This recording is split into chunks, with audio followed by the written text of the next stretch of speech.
Comment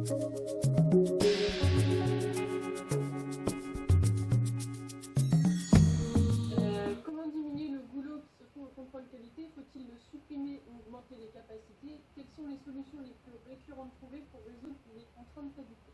Ok, il faut le supprimer. C'est le pire endroit d'avoir un goulot capacitaire. Une entreprise ne doit jamais avoir de problème de capacité autour de la gestion de sa qualité. Point. C'est juste très très mauvais pour la santé parce qu'on finit par mettre la pression sur les gens. Effectivement, les personnes qui font un contrôle qualité, ils ne doivent pas avoir la pression, les cadences, etc. pour faire leur travail. Et donc ils doivent être surcapacitaires, structurellement surcapacitaires. Ok. Voilà la cible, c'est évident, je pense. Ça ne se discute pas, même si c'est très cher et ainsi de suite. C'est juste le pire endroit dans une entreprise pour avoir une contrainte de capacité. Okay. Donc, alors pourquoi ça arrive hein, pourquoi est-ce que ça arrive et partout, dans tous les métiers?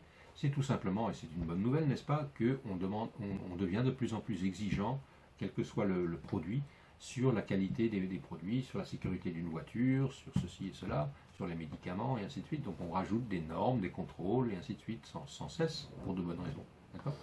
Et en face, on hésite à faire les investissements ad hoc et on se retrouve avec des contraintes de capacité. Pour moi, structurellement, c'est pour ça qu'on en trouve si souvent dans cet endroit-là.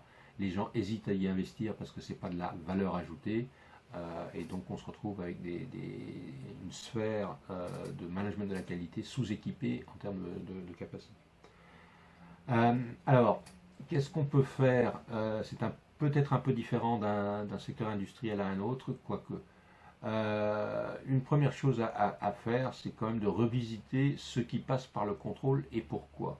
D'accord? Car dans beaucoup de secteurs où le niveau et les exigences de qualité sont élevées, comme l'aéronautique ou l'automobile, on trouve des phénomènes comme celui-ci. Il y a eu une crise qualité sur cette pièce il y a 5 ans. On a mis en place un mur qualité avec un contrôle 100% des pièces. Ok. Ça a pris 1 an avant de trouver les causes racines et de traiter le problème. Le problème a disparu il y a 4 ans. On a juste oublié de dire qu'on n'a plus besoin de contrôler les pièces à 100%. Bref, regardez si les contrôles qui sont faits, la quantité des échantillons, la proportion des pièces testées, etc., sont justes. Car assez régulièrement, on trouve qu'au moins un tiers du travail qu'ils font, c'est des bêtes contrôles qui auraient dû être arrêtés il y a bien longtemps, qui datent d'une autre époque. Le problème a été résolu à sa source. Et donc on perd son temps à confirmer que 100% des pièces sont bonnes. Okay, donc ça c'est quelque chose qu'on voit très très souvent. Donc revisiter pourquoi ce lot-là il est à 100% ou pourquoi ce lot-là est à 20% de contrôle dimensionnel quand le reste est à 6% et ainsi de suite. Et souvent vous allez découvrir que c'était une précaution qui a été prise il y a quelque temps et que vous avez oublié d'éteindre. Autre chose, mais là qui est un peu plus complexe au niveau culturel, peut-être, je ne sais pas, moi on n'a jamais eu de gros problèmes pour y arriver, c'est que l'organisation est restée un peu archaïque en termes de autocontrôle par rapport à contrôle qualité, n'est-ce pas? Remontons il y a 30 ans, 50 ans dans les usines, il y avait ceux qui produisaient et ceux qui contrôlaient, les blouses blanches, etc. Et c'était organisé comme ça. Maintenant, dans beaucoup de métiers, dans beaucoup d'usines, on doit faire encore plus de autocontrôle où l'opérateur sur sa commande numérique, il est capable de faire une partie, voire la totalité des contrôles qui seront faits par la qualité. Et si pour cela, il faut lui mettre à côté de sa machine quelque chose pour faire un palpage et un contrôle tridimensionnel, ben bien sûr, ça coûte 9000 €, ok. Mais voilà, comme ça, non seulement ça va décharger le contrôle qualité, il va le faire au fil de l'eau, il va apprendre à mieux connaître ses produits, ses réglages, ses tolérances et ainsi de suite. Donc il n'y a que du gagnant. Donc le deuxième axe d'amélioration, c'est d'essayer de remonter une partie des contrôles qualité vers ceux qui font à travers le système, si nécessaire en les équipant des équipements nécessaires pour faire ces contrôles. Je ne sais pas, Julie, tu l'as fait avec moi, je ne sais pas combien les gens doivent croire qu'on a des actions dans les contrôles tridimensionnels, parce que le nombre de fois où une des conclusions, c'est que vous avez acheté trois contrôles dimensionnels pour cette machine-là et cette machine-là, ça va déjà réduire de 25% la charge. Voilà. Et ensuite, le troisième axe, il est aussi peut-être délicat, je ne sais pas, on n'a pas trop de mal avec. J'ai dit tout à l'heure qu'il ne faut pas que le service qualité soit traité comme un service de production pure, c'est-à-dire avec des cadences, à les fouetter, le nombre de pièces contrôlées à la minute et ainsi de suite, parce que vous créez bien évidemment un conflit entre la qualité de ce contrôle et leur efficacité. D'accord ? N'empêche que il faut quand même qu'il y ait de l'efficience, qu'il y ait de l'intelligence dans leur travail. Et donc, pour moi, la boîte à outils du Lean, en général, a toute sa place dans un service de contrôle qualité. Est-ce qu'ils travaillent dans les bonnes conditions? Est-ce qu'ils ont le bon outillage? Est-ce qu'ils ont bien fait leur 5S de tout ça? Est-ce que le processus documentaire, il est intelligent ou est-ce qu'ils perdent du temps à remplir des cases bêtement? À nouveau, ça dépend un peu d'un environnement à un autre si on le trouve, mais il y a quand même les 2/3 où vous voyez que la personne perd son temps à faire de l'écriture manuscrite dans des documents qui sont mal réfléchis, et va donc perdre du temps à écrire, à reporter. Et allez-y en vous disant si c'est le cas, puisque c'est la contrainte de capacité, on va se focaliser dessus pour les améliorer. Julie le sait bien, elle était sur le cas que j'ai présenté là avec les Flight Control Systems. Dans ce service de 15 personnes, il y avait, quand ils avaient fini les papiers qui allaient avec le contrôle, ils devaient faire des photocopies. La machine à photocopier était tombée en panne quelques mois avant notre arrivée, et donc il fallait qu'ils aillent à la comptabilité pour quémander, emprunter la machine de la comptabilité, ce qui en fin de mois était particulièrement difficile, etc. Mais c'est pas compliqué, on a pris la photocopieuse de la comptabilité, on l'a échangée avec celle du contrôle qualité, et comme par hasard, la comptabilité a remplacé la machine cassée 3 semaines plus tard. Voilà, donc il faut faire toutes ces choses-là, et au niveau culturel, managérial, posture managériale, il faut répéter ce que j'ai dit, il est inadmissible que la société ait une contrainte de capacité au contrôle, et il faudra s'en sortir. Alors, si la question est posée pour des raisons un peu tristes, mais elles existent aussi, c'est-à-dire que, en fin de compte, la société ne maîtrise pas du tout sa qualité ou pas du tout comme elle devrait. Okay, donc j'ai vu beaucoup d'entreprises, et je pourrais vous faire peur pour monter dans un avion, une voiture, une centrale nucléaire. On voit les taux de scrap qu'il y a dans certains métiers pourtant anciens. Okay, donc je trouve encore là où on pense que c'est des entreprises tout à fait modernes avec des produits modernes, 20% de taux de rework ou de scrap sur des objets importants. Dans ce cas-là, il y a ce que j'ai dit du contrôle, mais faites attention, quelque part, votre vrai défi, c'est d'arrêter d'être des artisans approximatifs de votre métier et maîtriser une fois pour toutes la qualité, les process, les produits, pour arriver à des chiffres un peu plus raisonnables. Je vous rappelle que Toyota, même s'ils fabriquent des voitures et vous ne pourrez pas exactement arriver à la même genre de choses, compte leurs défauts par million de pièces produites parce que les défauts sont rares. Donc ceux qui m'annoncent 20% ou 10% de scrap et de rework, ça va être difficile de gérer la qualité parce que en fin de compte les gens passent plus de temps à discuter qualité et rework et autre que quand la machine tombe en marche. Okay. Voilà, excusez-moi ma réponse un peu longue, mais c'est un sujet qui nous tient à cœur et qui est effrayant. 5 sur 5 des cas des dernières semaines de la société, c'était le contrôle qualité. 5 sur 5. Alors j'ai une question maintenant sur les sous-traitants. Oui. J'en ai plusieurs, je vais la développer. Je suis en train de monter une chaîne de fabrication composée de sous-traitants.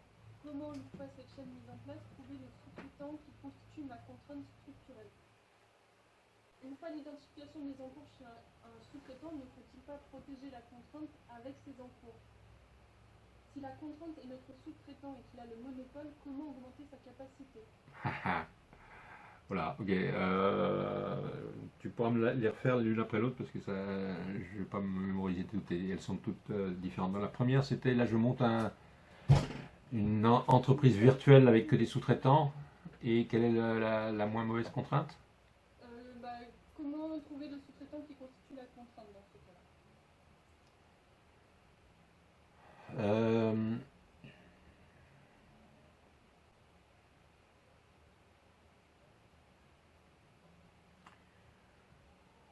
les règles qui ont été présentées là sont à appliquer.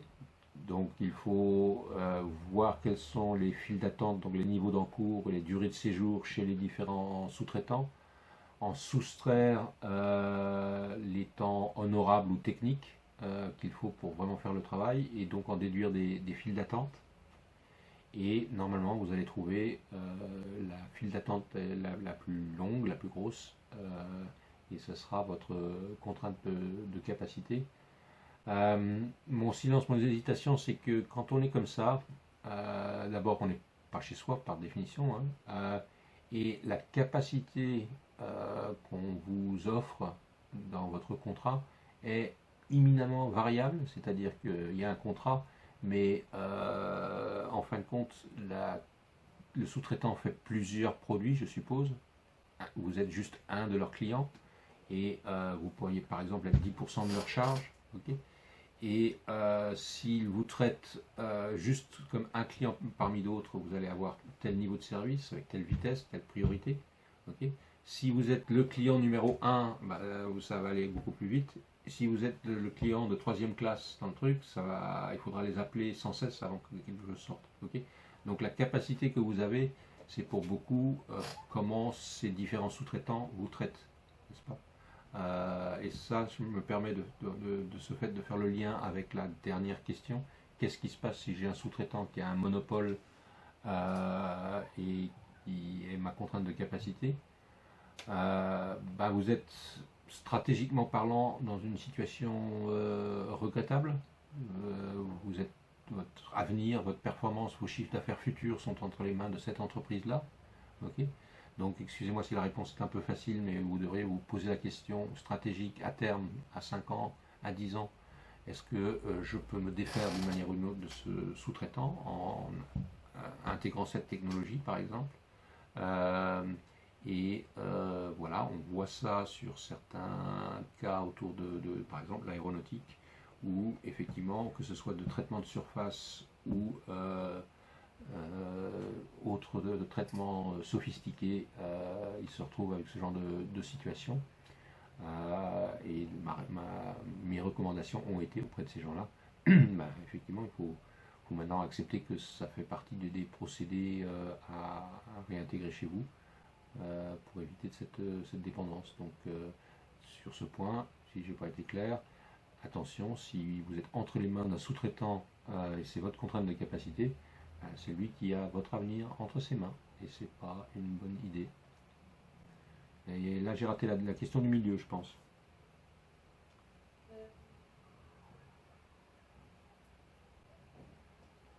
La question du milieu, c'était malgré l'identification des encours chez un sous-traitant, ne faut-il pas protéger la contrainte avec ces encours? Oui, on n'a pas parlé de ça, mais normalement, une fois qu'on a une contrainte, on la protège avec un buffer.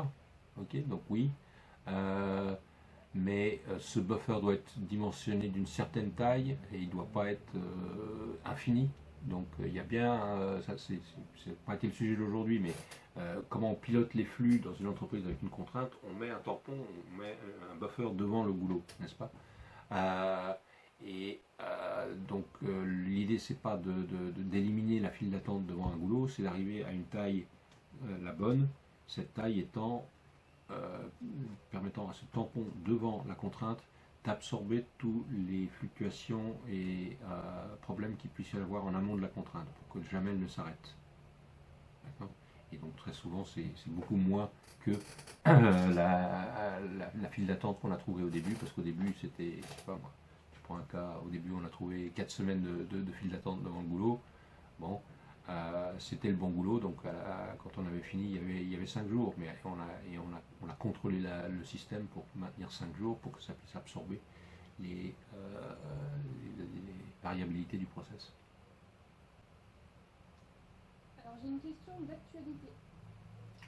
Dans le contexte spécifique de la pandémie, la contrainte limitant le flux devient l'entrée de commande pour beaucoup d'entreprises et ou la disponibilité des matières premières. Quelles sont vos recommandations et vos retours d'expérience? Bah, nous, on est à fond là-dedans en ce moment. Les journées sont longues parce qu'en plus, vu qu'on on est à 95% d'export avec de la Chine, des États-Unis, etc. On voit ça dans les contrées très différentes. Euh,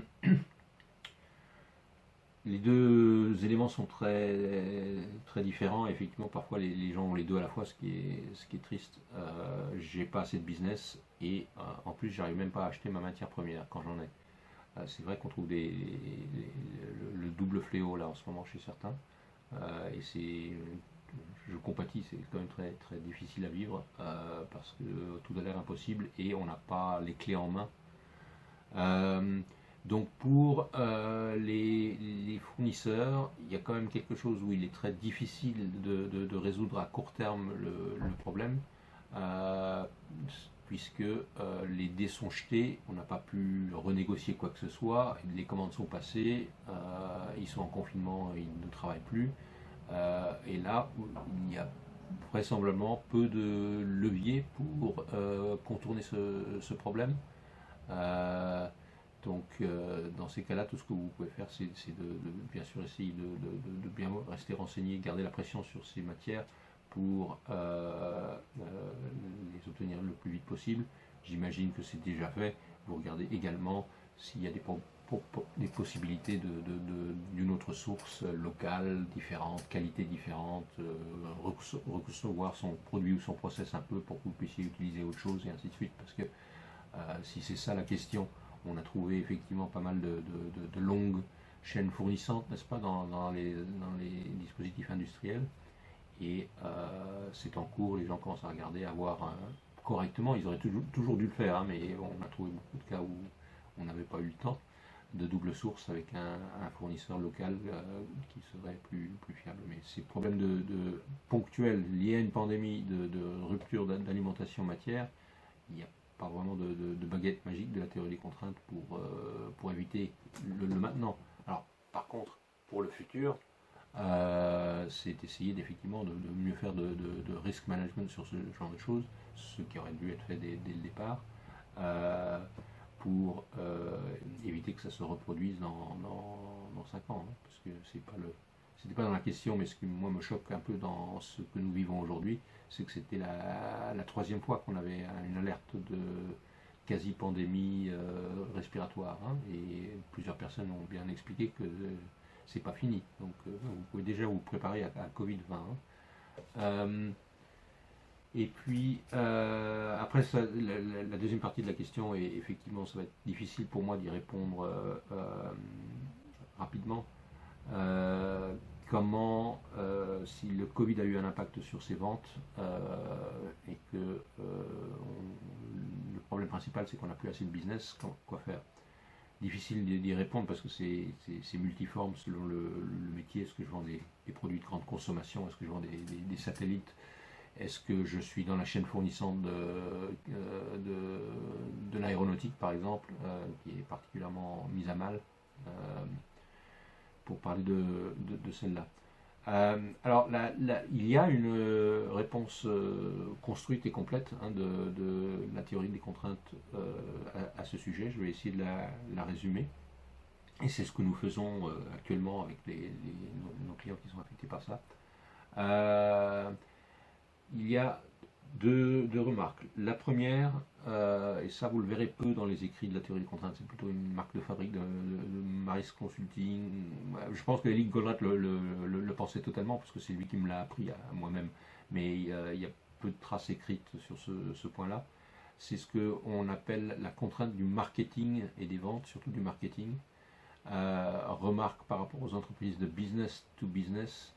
Faites attention, est-ce que vous faites assez de marketing? Est-ce que vous faites assez de bruit pour que votre téléphone sonne? Okay. Car très souvent, on ne le fait pas parce qu'on avait des pratiques d'un autre temps, avant qu'on soit concurrencé par les pays émergents, on avait un nom sur la place et donc le téléphone sonnait un peu facilement.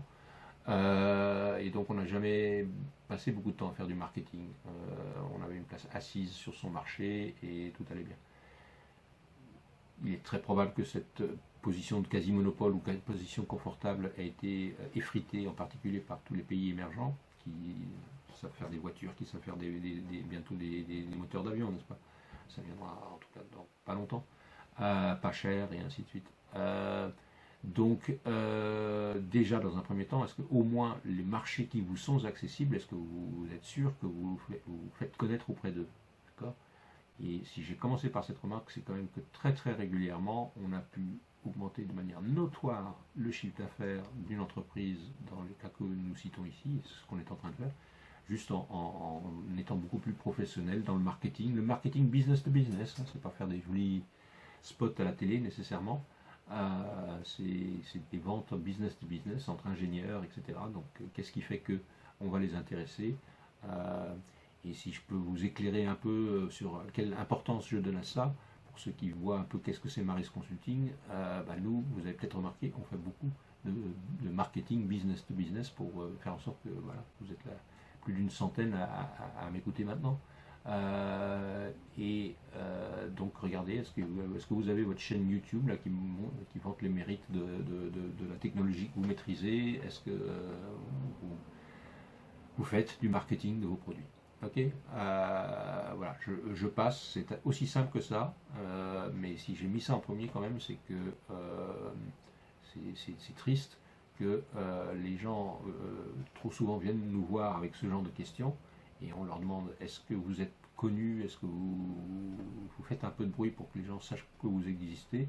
Non, rien. On a une plaquette et si quelqu'un nous appelle, on leur envoie, ok, et c'est tout. Bah oui, mais on est connu. Ah bon. Ça c'est la première remarque. Ensuite, il y a tout un volet qui vraiment va être très difficile à résumer brièvement,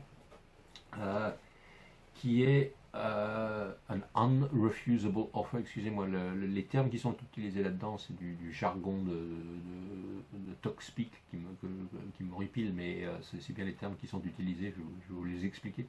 Unrefusable offer, ou offre irréfusable, ou encore ce qui est plus communément appelé une offre mafieuse. Okay, bref, avoir une offre que vous ne pouvez pas refuser. Hein. La blague, c'est pour ça que les gens l'appelaient l'offre mafieuse. Achète mon produit, sinon je te mets une balle dans le genou. Il y a toute une réflexion sur comment on construit une offre attractive dans la théorie des contraintes. Pour beaucoup de cas, c'est pas tous, la clé passe par la vitesse et la qualité de service dans beaucoup de cas de mise en œuvre. On réfléchit à son produit et service en se mettant autant que possible dans la peau du client en essayant de faire en sorte que, parce qu'on a très bien compris quels étaient les pain points, les points de préoccupation et les envies et les besoins de son client, ce qu'on fait, je répète, produits et services sont très puissants. Et excusez-moi si j'ai l'impression d'avoir rendu compliqué quelque chose de simple, c'est pas complètement nouveau ce genre d'idée, notamment les histoires de stock de consignation, ou pour certains échanges entre un client et un fournisseur, d'une manière ou d'une autre, on ne sait pas qui a commencé l'idée, on finit par avoir un contrat en disant ne vous inquiétez pas pour vos boulons, on s'en occupe, tout ce que vous avez à faire c'est aller dans votre magasin et vous servir dans votre magasin, nous on s'occupe de faire en sorte qu'il y a toujours des boulons dans votre tiroir. Okay, c'est ce genre de, je répète, produit, service qui est souvent la clé qui est utilisée. Ça peut aussi être des clés plus sophistiquées, davantage technologiques ou autres qui sont faites. Et donc, cette construction d'une offre renforcée, pour éviter les termes un peu abscons qui sont utilisés dans les ouvrages sur ce sujet,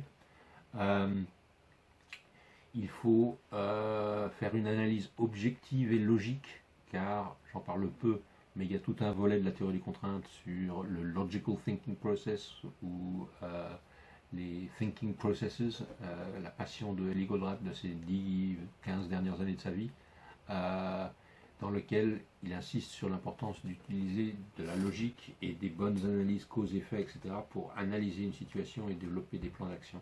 Et c'est en travaillant comme ça qu'on finit avec des offres beaucoup plus puissantes sur ces marchés.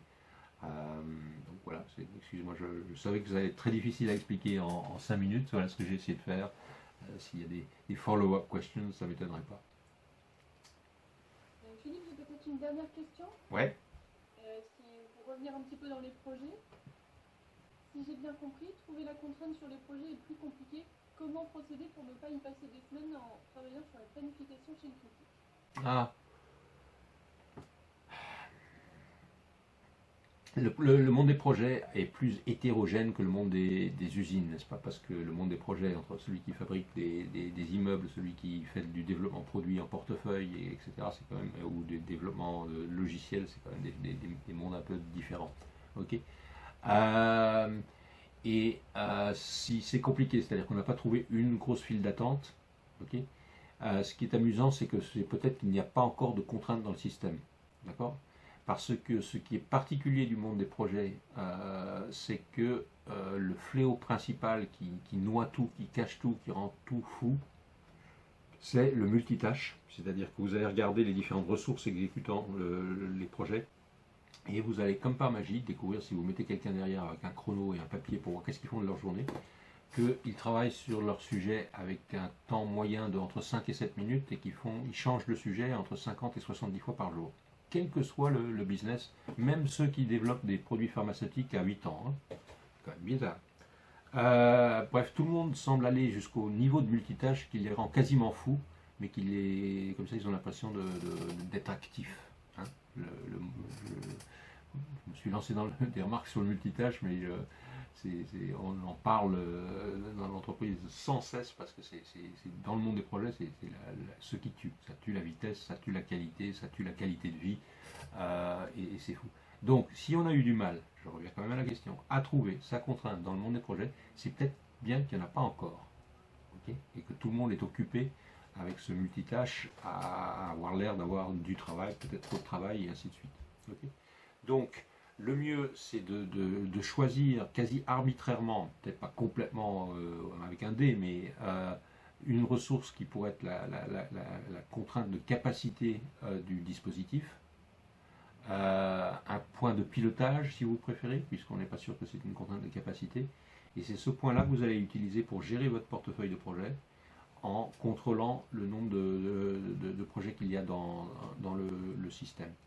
Et ensuite, une fois que vous avez mis ça en place, vous allez regarder, toujours en mode chaîne critique, hein, puisque c'était la question, la pénétration des buffers, c'est-à-dire les tâches qui deviennent de plus en plus en retard, en retard par rapport à ce qui était prévu. Hein, pour ceux qui ne connaissent pas la chaîne critique, on va terminer à l'heure, mais en retard par rapport à ce qui était prévu. On fait des analyses Pareto et on découvre, c'était le cas que j'ai présenté, que très souvent, en fin de compte, les retards sont dus à tel service ou tel autre. Okay. J'ai pas évoqué une règle, vous la verrez dans plusieurs autres vidéos, y compris une vidéo qui est dédiée à ce sujet, la règle 2 pour 1. La règle 2 pour 1 est une règle pour réduire les encours dans un système. Regardez, je ne vais pas la décrire ici. Et si on a du mal à trouver son goulot dans le monde des projets, c'est très probablement qu'on a noyé le système avec beaucoup trop d'encours, beaucoup de projets en cours, que c'est la cacophonie la plus générale avec le multitâche que j'évoquais, et c'est difficile d'y voir le flux et donc d'y voir la contrainte de capacité. Donc ma première recommandation, c'est de réduire le nombre de projets en cours d'une manière ou d'une autre, par exemple avec la règle 2 pour 1, pour la réduire de moitié, voire de 3/4, pour commencer à revoir le flux. Voilà. Merci beaucoup d'avoir participé à ce webinaire. J'espère que c'était intéressant. Si ça vous intéresse ce genre de choses, je répète, on va en faire encore plein. C'est le début d'une très longue, c'est le 8e d'une très longue série, donc n'hésitez pas à vous réinscrire au futur. Et puis, bonne chance dans votre chasse au boulot. J'espère que ce qu'on vient de vous dire nous permettra de réduire la statistique avec laquelle j'ai commencé, comme quoi la plupart des gens se trompent, parce que là on a essayé de vous donner ce que nous on a appris ces dernières années sur l'identification des goulots, les erreurs faites les plus fréquemment, en espérant qu'en les décrivant ainsi, vous-même vous pourrez sans faille trouver votre contrainte de capacité et à partir de là mettre en place sur la théorie des contraintes. Donc bonne investigation, bonne analyse, trouvez votre contrainte de capacité, puis après passer à la suite, exploiter, etc., etc. Merci beaucoup, bonne fin de journée, au revoir.